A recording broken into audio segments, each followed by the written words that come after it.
throughout the morning. You may rise in body and spirit during the singing. You may dance, you may sit, you may move in whatever way makes you comfortable.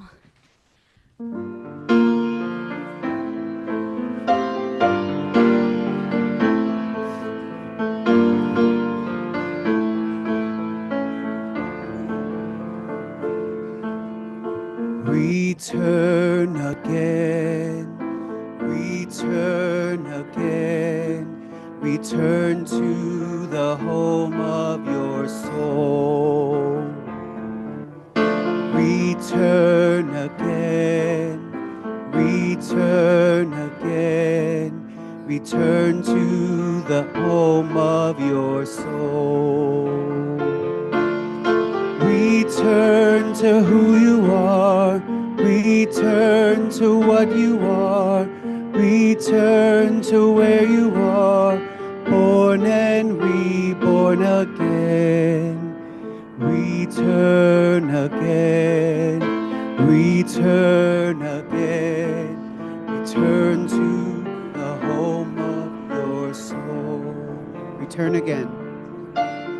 Return again, return again, return to the home of your soul. Return again, return again, return to the home of your soul. Return to who you are, return to what you are, return to where you are, born and reborn again.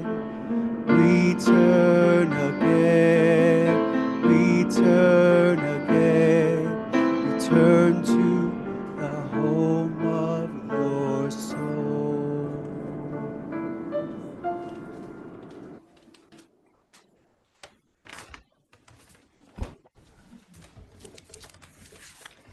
Welcome again to the Unitarian Universalist Congregation of Danbury, or welcome for the first time if it's your first time.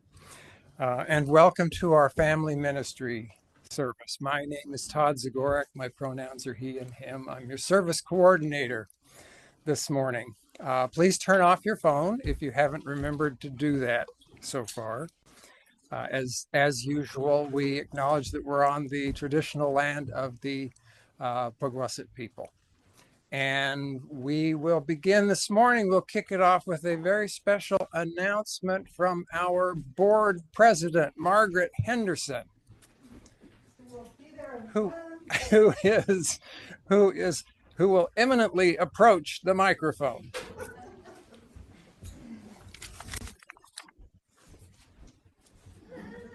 Wherever you want to be.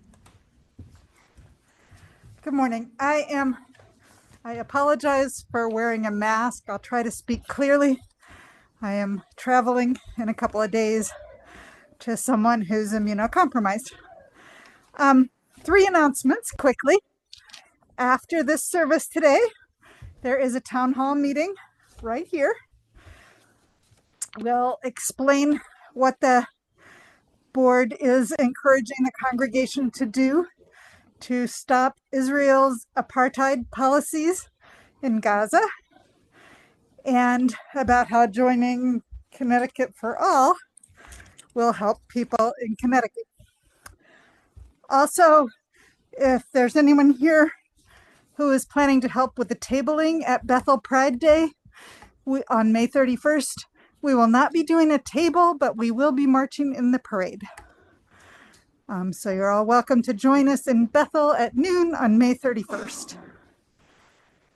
And finally, and maybe most importantly, this Tuesday afternoon, come support immigrants and money for schools and colleges at Danbury City Hall, 3 o'clock, right out in front. There's a rally. The more people there, the more the immigrants in our community will feel supported with things like health insurance through Husky and protection from ICE. Parking may be tight, so I encourage you to carpool. Tuesday at 3 o'clock. Thank you all.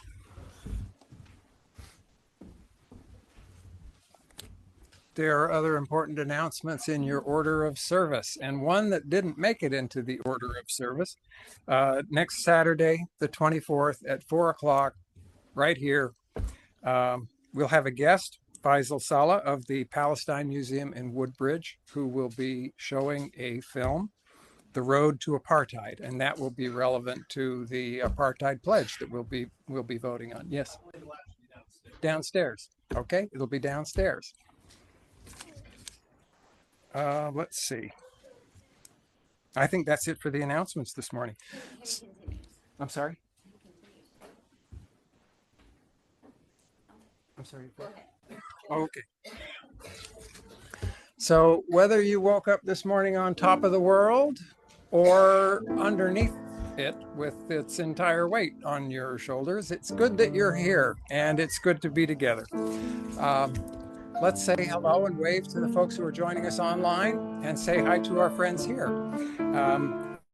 Until Edie will ring the chimes to bring us back together.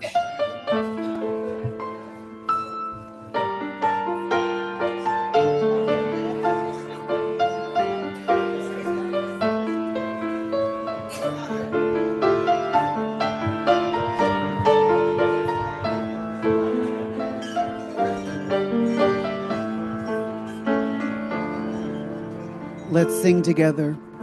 Return again, return again, return to the home of your soul. Return again, return again, return to the home of your soul.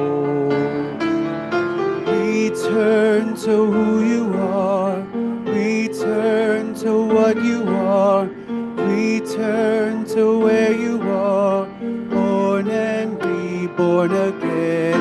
Return to who you are, return to what you are, return to where you are, born and reborn again. Return again, return again, return the home of your soul. Return again, return again, return to the home of your soul. Return to who you are, return to what you are, return to where you are, born and reborn again.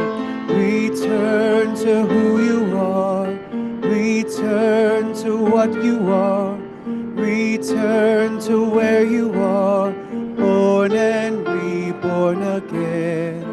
Return again, return again, return to the home of your soul.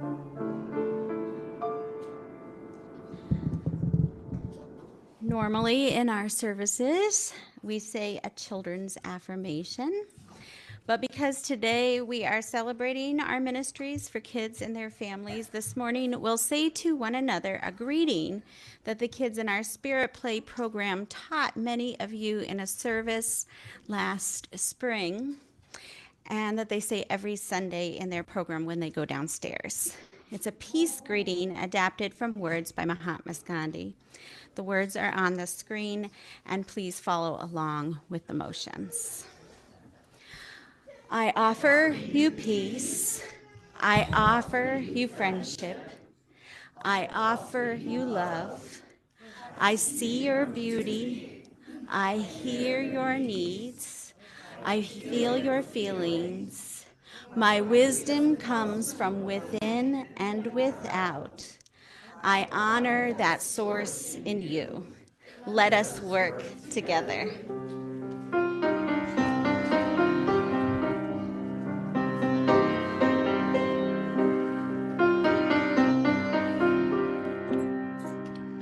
Rise up, O flame, by thy light glowing. Show to us beauty, vision, and joy.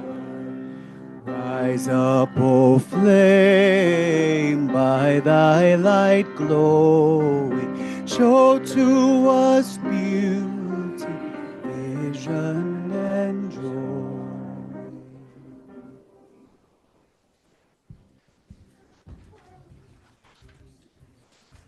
We make this place holy simply by being here together. And we begin with lighting our flaming chalice as a sign of our shared tradition. Marjorie will help with the lighting of the chalice. Please join me in the words of our chalice affirmation. Love is the spirit of this congregation, and justice is its light. This is our covenant to dwell together in peace, to seek and speak the truth in love, to help one another and celebrate life. Rise up, O Thanks, Marjorie. flame, by thy light glowing. Show to us beauty, vision, and joy. Rise up, O flame, by thy light glowing. Show to us beauty, vision, and joy. Rise up, O flame, by thy light glowing. Show to us beauty, vision, and joy.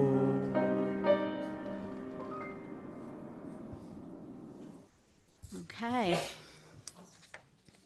We started this year talking about flying pigs. Yeah, can anyone remember why? Jet pig, yes. We had a name, a code name for our flying pig, Jet Pig, which helps us remember our values, which are J for justice, E for equity, T for transformation, P for pluralism, I for interdependence, and G for generosity. Well, hold on, we'll get there. So, the values that are named in the new covenant between congregations of the Unitarian Universalist Association include love at the center. I'm going to read from the covenant for a few seconds. It says in part, the Unitarian Universalist Association will actively engage its members in the transformation of the world through liberating love. And it also says, love is the power that holds us together and is at the center of our shared values. We are accountable to one another for doing the work of living our shared values through the spiritual discipline of love. That's the end of the reading I'm going to do. Okay, so do you remember this from earlier in the year? We had a ritual in which we poured baking soda into a dish as we thought about people we care for. And we remembered the way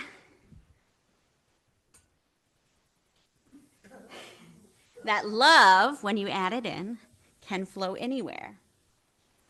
And that when it does, it becomes a transformative power.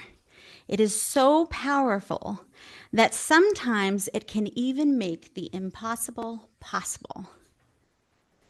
So that's why we say that the fuel in our Jet Pig's backpack is love. Our Jet Pig's jetpack is love. Because when people say, oh, that'll happen when pigs fly, they mean that's impossible. But love brings our values to life in ways that make a new world possible, things we can't even yet imagine. The only way to do this is to try out and practice new ways of being together, new ways of organizing community. It would be easy to get to thinking that adults are here in this congregation to do one thing, and kids are here to do something else. We spend some of our time together and a lot of our time apart, kids in one place and adults in another. But one of our kids who couldn't make it here today, Maisie, called what the kids do downstairs miniature church. And I think that's an excellent description because we're all doing the same thing. We are building the kind of community in which we can practice living with love at the center. We try not to imitate the world around us, but imagine ourselves into something new. Kids do it really well, and adults give it their best. In a few seconds, I'm going to give you a moment of silence, and in that silence, I want you to think of an example, just one example, from the last year where something we have done here has been a practice or has helped you to practice new ways of being connected with any of our values or with the transformative power of love. So let me repeat those instructions. In the silence, I want to invite you to think of just one example from the last year where something we have done here has helped you to practice new ways of being connected with any of our values or with the transformative power of love. And if you're here for the first time, you might consider ways you have practiced these values or the transformative power of love in your own life this year. When our silence ends with the bell, we'll have a chance to turn to each other and share with one another. But kids are going to share later in some different ways, so they can choose to just listen if they want. All right, we'll begin our moment of silence now.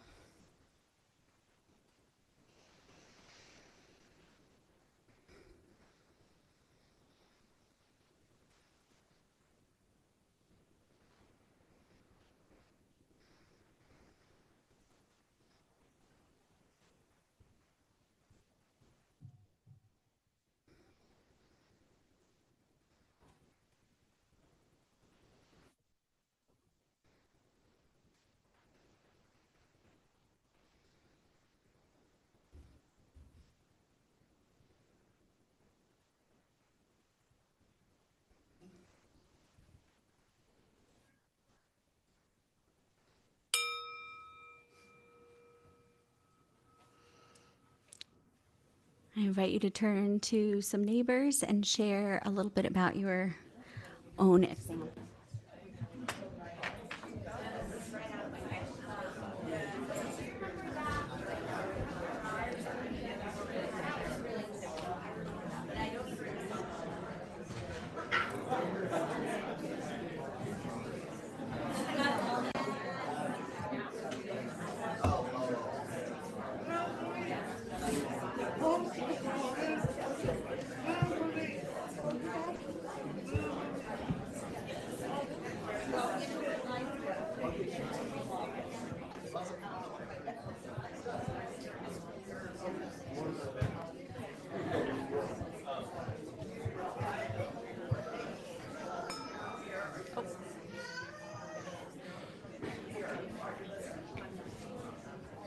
Okay, some people just finish your thought. If you're still talking, finish your thought. I can hear that some people are still finishing.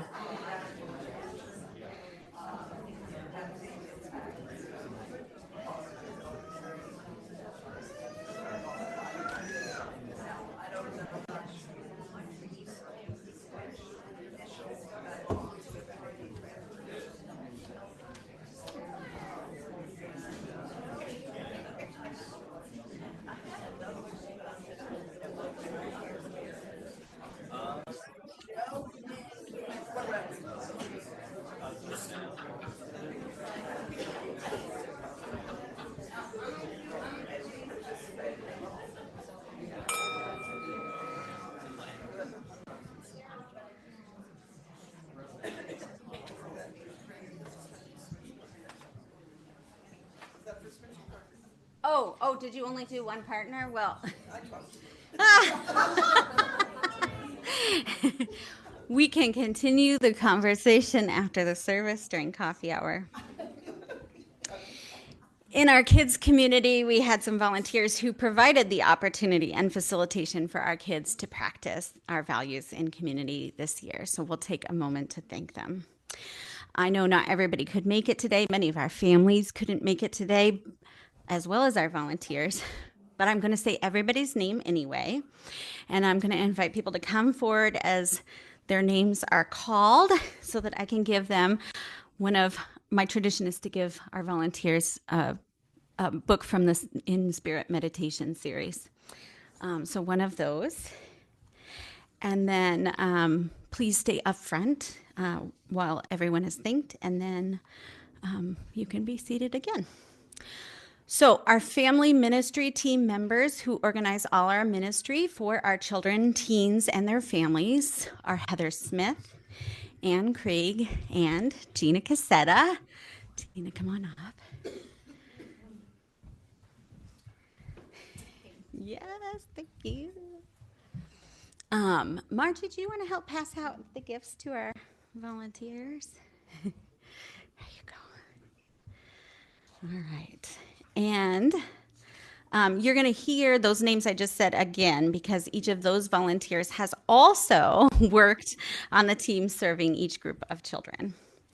Our Spirit Play team working with children in pre-K through first grades is Ann Krieg, Gina Cassetta, Suzanne Halfrich, and Annie Chanel. Thank you so much, Annie. Our Love and Wonder in Nature, or LON team, working with children in the 2nd through 7th grades, is Allie Hafner, Bruni Edwards, and Yvonne Ruddy-Stein. Thank you, Bruni. And our senior high youth advisors, I don't think any of them are here, working with grades 8 through 12 are Heather Smith, Chris Smith, David Parr, and Christy Liotta. All right, one more thank you for our volunteers working with children and youth.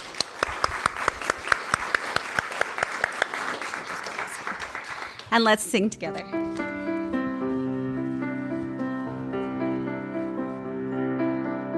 There is a love holding me. There is a love holding all that I love. There is a love holding all I rest. This love. There is a love holding us. There is a love holding all that we love. There is a love holding all we rest in this love.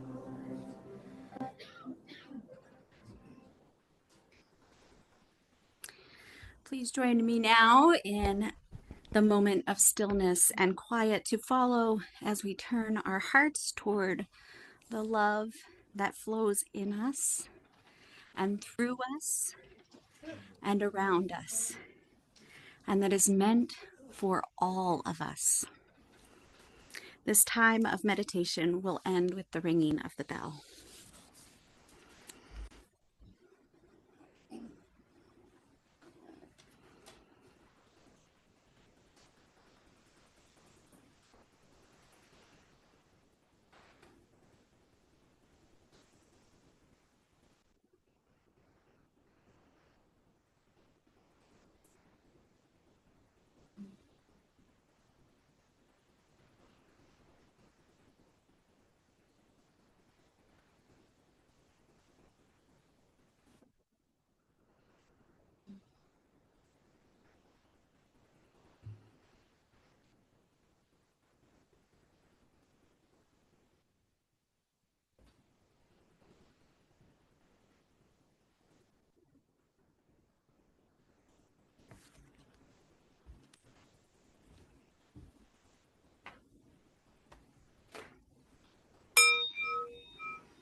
Here we are.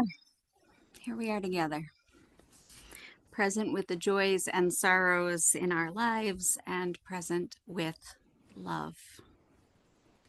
Let's extend our time of quiet a little longer, breathing in and out love, and we'll end our silence by singing our hymn of reflection, Spirit of Life.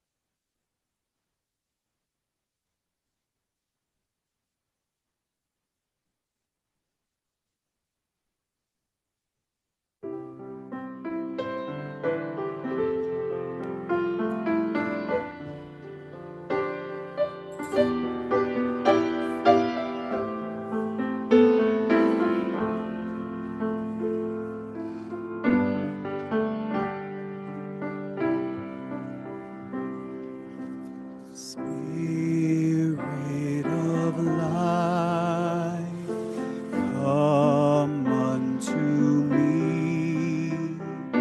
Sing in my heart all the stirrings of compassion.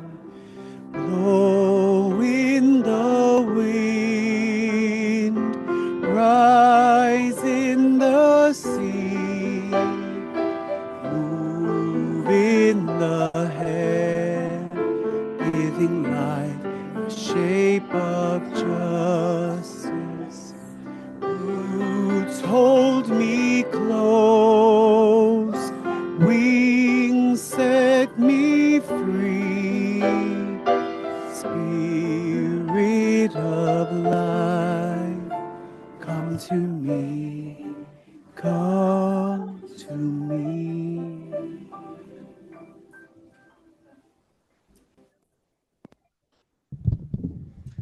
And a couple more notes from the chat. Joanna Schrader says, congratulations, Suze. And from Donna Lawrence, thanks so much for the kind wishes for my recovery from my fall. And now it's time for generosity. This congregation, it only functions because of the time and effort that you all put into it. I mean, think of the family ministry volunteers who were just up here. There wouldn't be a congregation without the efforts of those volunteers and all of you who are volunteer in any capacity here. The time that goes in, the effort that you make, that's what makes the congregation to work. That and the financial contributions. And now it's time for our offertory. And at the same time as the offering plates are being passed, if you have a food offering for the Dorothy Day Hospitality House, those offerings will also be collected. And of course, there are many ways to give. You can always give online at the website. There's a QR code. You can mail an old-fashioned check to 24 Clapboard Ridge Road. And thank you so much for your generosity.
have invited to the front with me some of our kids from our Love and Wonder in Nature program, our lawn program, because when they meet on Sunday mornings, they do a morning meeting.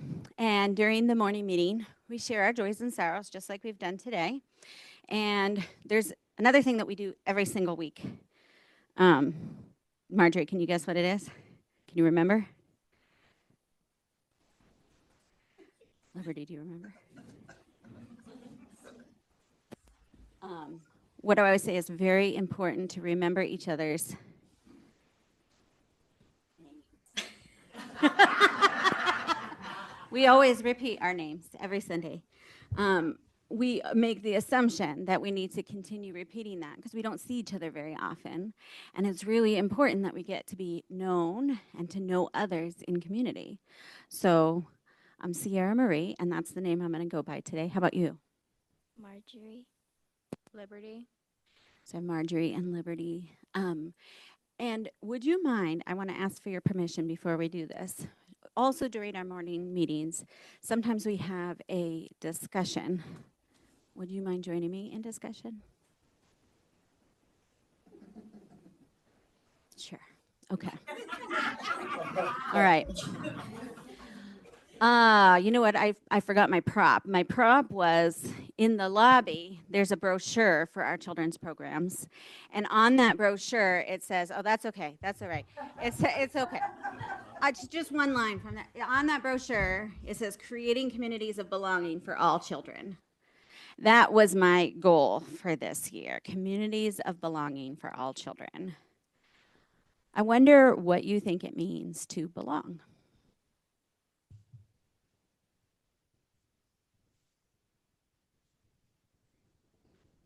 Do you need some hints from your parents?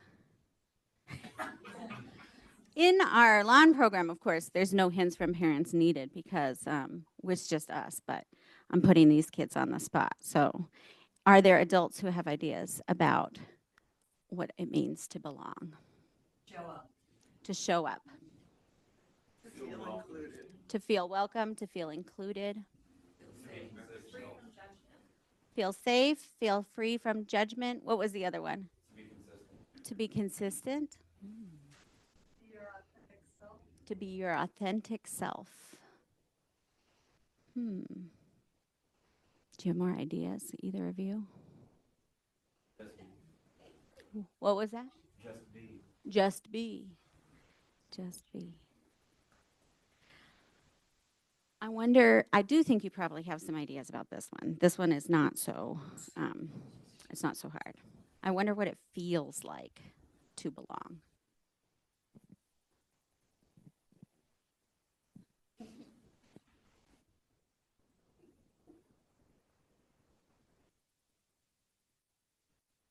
Like you feel included. And how does feeling included make you also feel inside? Like happy.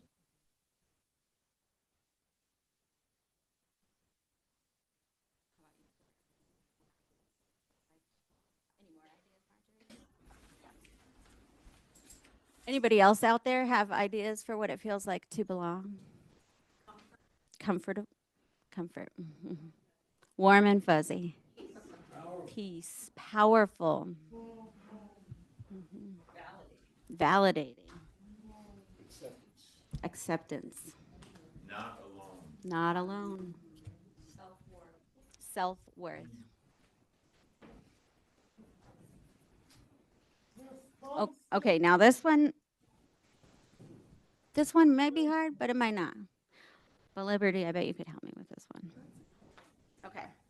So there are lots of communities that we belong in, and usually those kinds of belonging are conditioned on something. I'm going to explain exactly what I mean. So when you do an extracurricular, like, what are your favorite extracurriculars? Dance. Yeah. When you do dance, your belonging has to do with your participation in dance, right? Mm-hmm. And it probably also has to do with, well, do you dance with people who are of different ages or people who are the same age? Different ages? All right. So dance is just conditional on dancing? It's just being willing to do that? Are there any other things that make that community of belonging conditional? Um, um, like if someone needs help learning a step, like you're like willing to help them or like explain the step. It's like, So your willingness to help other people is part of the condition of your participation, of your belonging in the community, is your willingness to help other people. yeah. Do people have to pay money to be in dance? Big Sister Edie says yes. So it's also conditional on having the money to join the dance community. What about other kinds of communities? What about school? What about school? Marjorie, I'm going to put this one on you again. What are the conditions for belonging in school?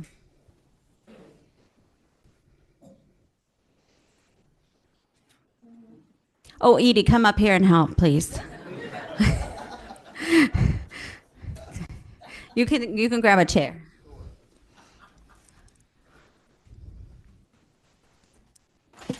Oh, that's okay. Go ahead. Like waking up every morning and catching the bus and willing to participate. Oh, okay. So showing up. Showing up. Yeah. What else?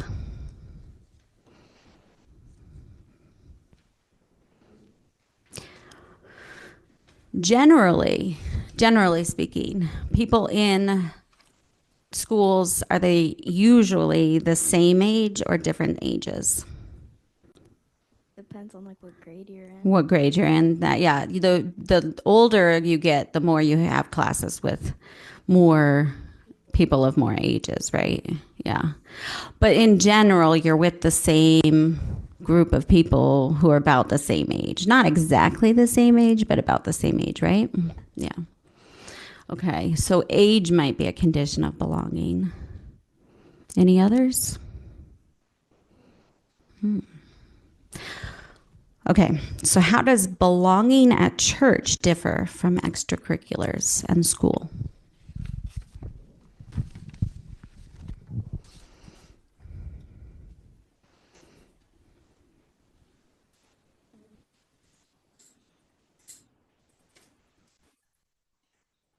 It could feel like safer at church and more welcoming rather than a different community of people at an extracurricular.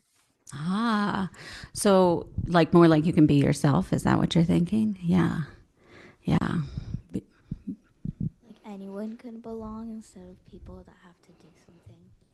Yeah, there's not a condition of belonging. I mean, we do have conditions on behavior, right? We don't accept all types of behavior, but we do say that everybody belongs. Yeah. We actually don't accept all ideas either, just so you know. Not all ideas. Because some ideas are harmful. So you can belong without getting a microphone to share all of your ideas. Okay, any other differences? Liberty, do you have some thoughts about some differences? No. Okay. Why would it be important for us as Unitarian Universalists to have communities of belonging for all people? So everyone can feel happy and like not like feel like they're not being included. Yeah, yeah. Because we know how good it feels to belong when we belong. So we want to make sure that everybody can feel that.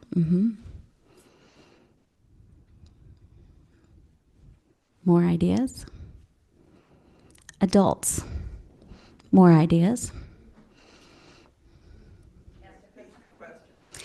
Why would it be important for us as Unitarian Universalists to create communities of belonging for all? To live our values. To live our values. And what values are you thinking of in particular, Bruni? Equality. Equity. Mm-hmm. Justice. May not be available everywhere else. Oh, that's true. So when people don't have communities of belonging elsewhere, it can really be helpful to have a community of belonging here.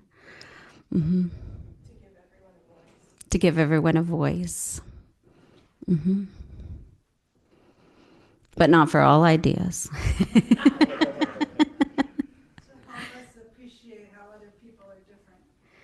To help us appreciate how other people are different. Hmm. Yeah, to reinforce everybody has a level of dignity. One of the things that I always talk about, so you are probably tired of hearing me talk about it, is how we are all made of stardust. Like that is our physical reality. And that to me is of spiritual significance. Yeah. Any other ideas? Yeah, Gina. Because it reminds us that we all basically want the same thing in life. Mm. Though we may look different, we sound different, have different ideas. It reminds us of the things that we have in common with each other, our basic humanity. Mm-hmm. Mm-hmm. Okay, so I have one last question, and then I'm going to let you go. My question is, are there any ways you can think of from this year that we've made belonging happen for each other? And you can't take my name idea, because I already did names.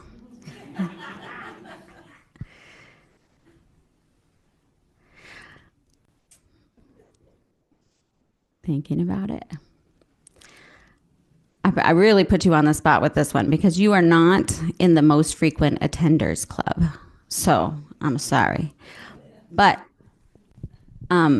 Marjorie, you've been around for enough of the discussions, and Liberty, you've been around for enough of the discussions about the playground. What is that about? Does it have anything to do with belonging? Mm-hmm. Maybe you haven't been around for enough of the discussions. Okay. All right. Well, I'm going to let you go. Have a seat. And I really want to thank you for being willing to play along with my discussion.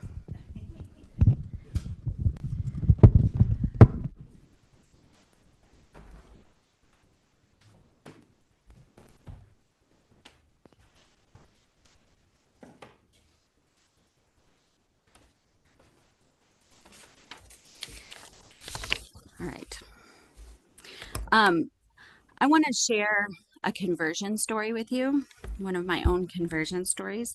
I know that we don't talk a lot about these as Unitarian Universalists, but valuing transformation includes recognizing in ourselves ways we have been and are continuing to be transformed.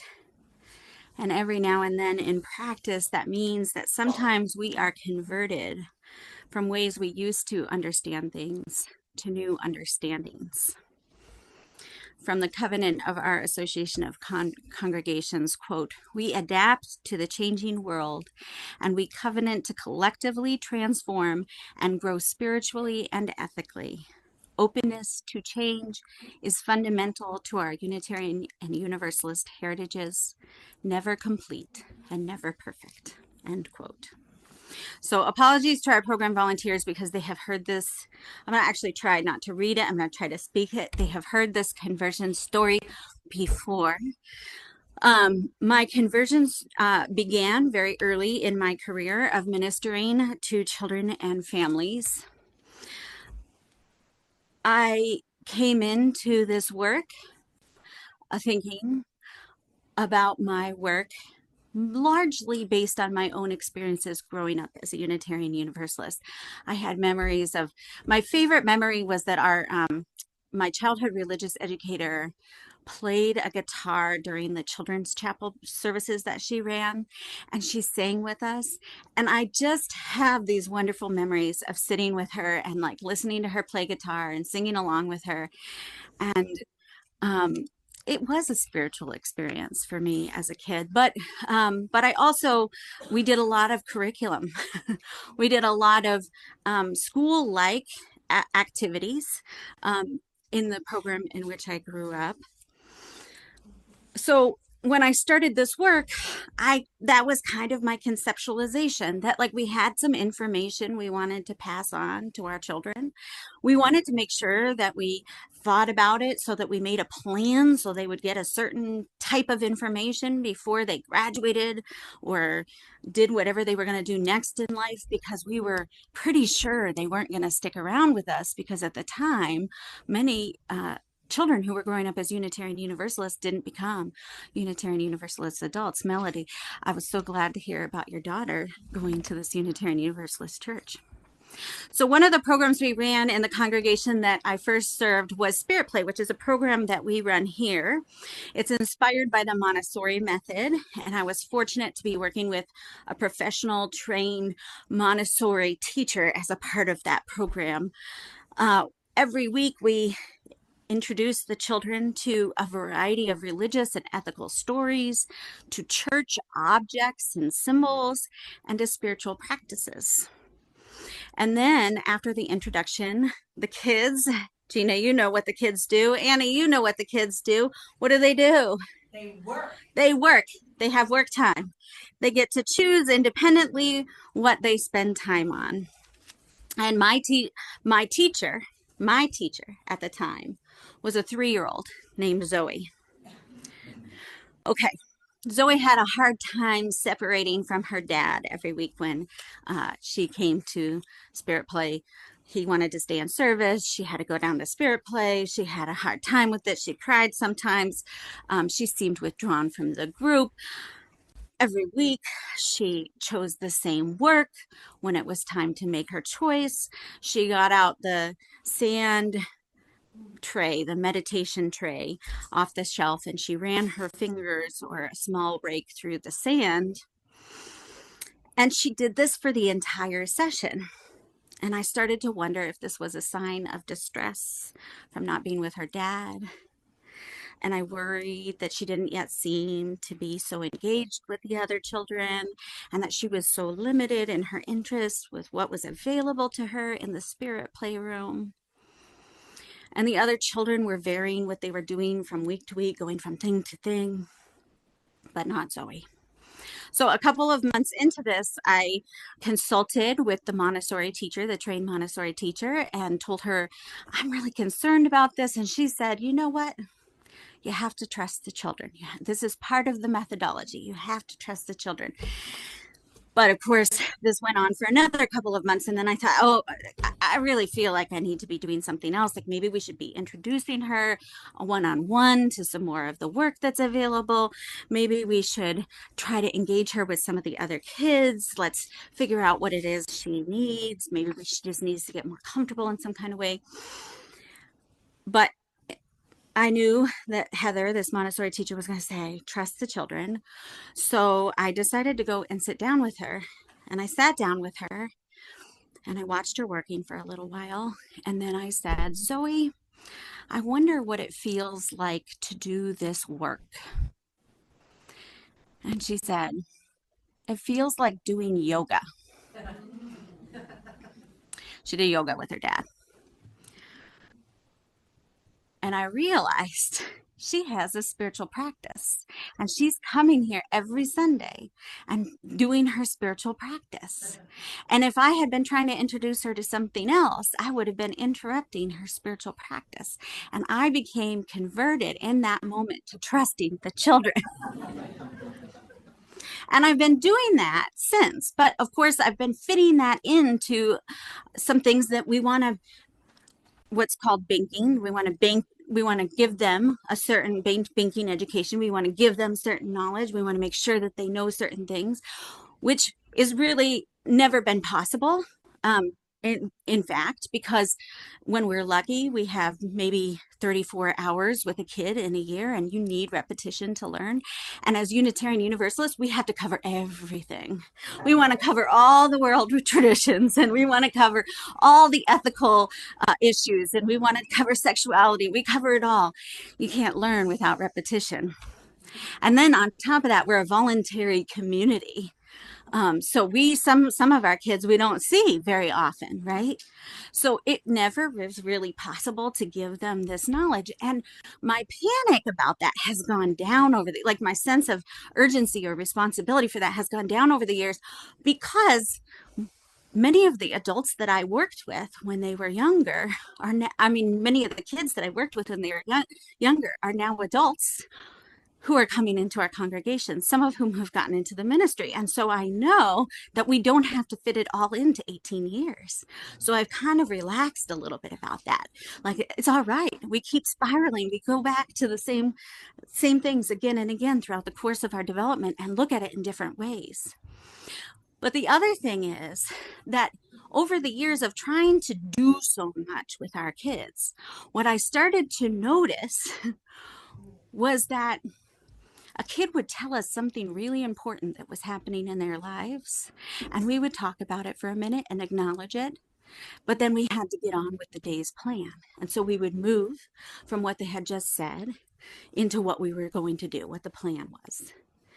And I also noticed that families often would disappear when really important things were going on in their lives. And I started to wonder, if we were not so interested in knowledge and more interested in being a community of practice, could we allow children and families to bring more of themselves in, open the door for that kind of bringing themselves in a different way? And so we started experimenting with this play-based, child-led model. And the first year we were doing it, we did it with a bunch of middle schoolers, which I love. It turns out that's the best age to do a play-based program with. And I will tell you why. It's very satisfying for adults to do play-based programs with middle schoolers because they rapidly cycle between play and reflection. And so you hear everything that they're thinking. With younger kids, you often are playing with them and you have no idea what they're thinking. But with older kids, they tell you exactly what they're thinking. And we ended up covering like a year's worth of religious education curriculum in a Sunday. We would like talk about it all. We would talk about, some religious, tradition, some celebration that a friend was having. We would talk about differences with people at school and how we negotiate differences and what does it mean to have a covenant. And then, and how do we do democracy together? Because that comes up a lot when you're talking about covenant, and what kinds of forms of democracy are there? And, we would just cover it all. And I was like, this is awesome. Now, we have younger children in our play-based program now, and so we have to be patient because it takes some time to get to know what's going on in their heads, what they're working through.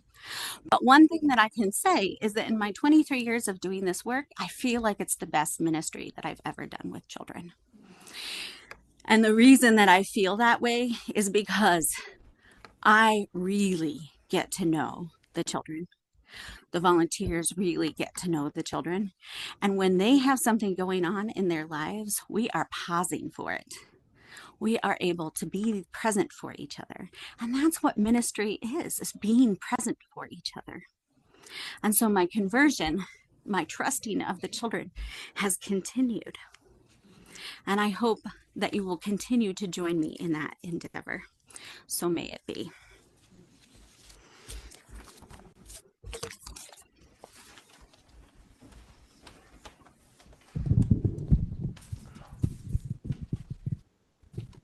Please join me now in the words for extinguishing our flame.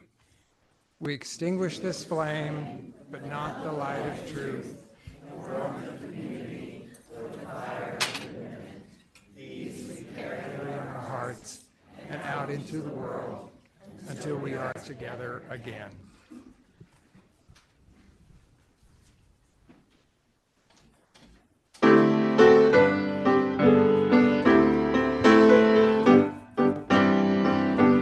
Love will guide us, peace has tried us, hope inside us will lead the way on the road from greed to giving.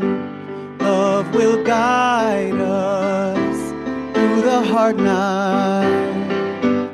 If you cannot sing like angels, if you cannot speak before thousands, you can give from deep within you. You can change the world with your love. Love will guide us. Peace has tried us. Hope inside us will lead the way on the road from need to giving. Love will guide us through the hard night.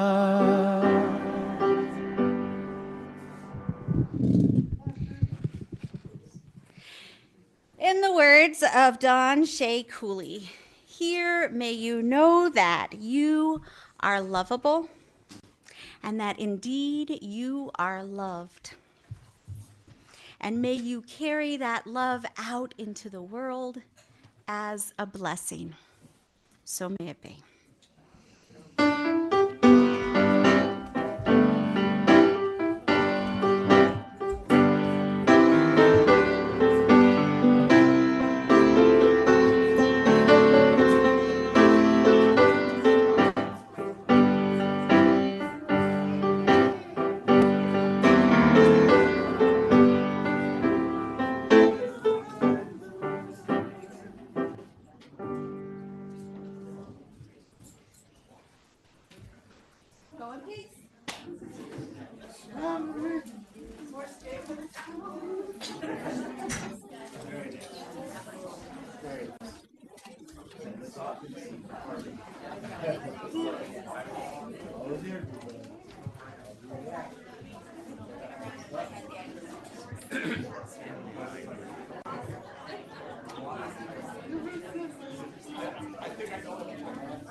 So I need a computer to do that with. I would probably use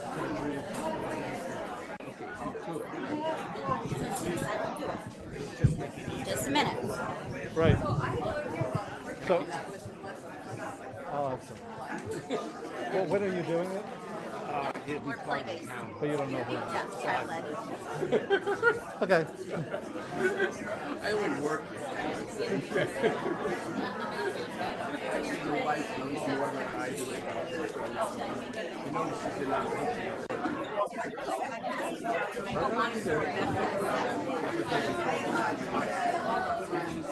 She said what we're going to talk about. Anyway, No, she did. She listed three things, I thought. There was apartheid, there was connected fraud, But I don't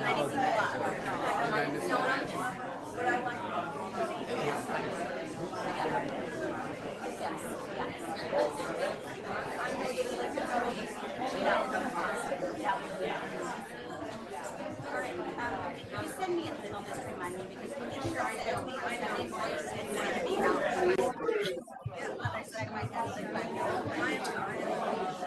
be out.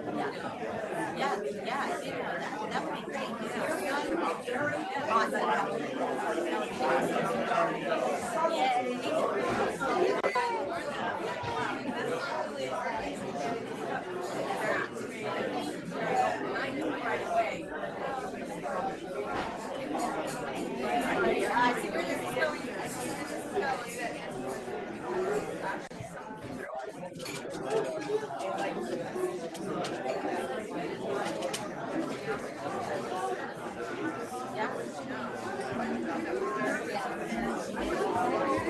I'm going to get you some math problems. Just a minute. I'm going to rate some math problems for Luke, okay? But yeah, let's...